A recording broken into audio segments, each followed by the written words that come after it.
Okay, hello everyone. Here I want to provide a tutorial on how to take blur photo on Realme C67 device.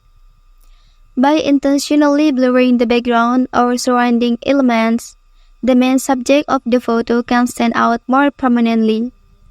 Okay, I'll learn how to do that on this device. Well, first thing first, open Please Camera application on your device. Okay, after that, here you can point the camera to object you want to capture.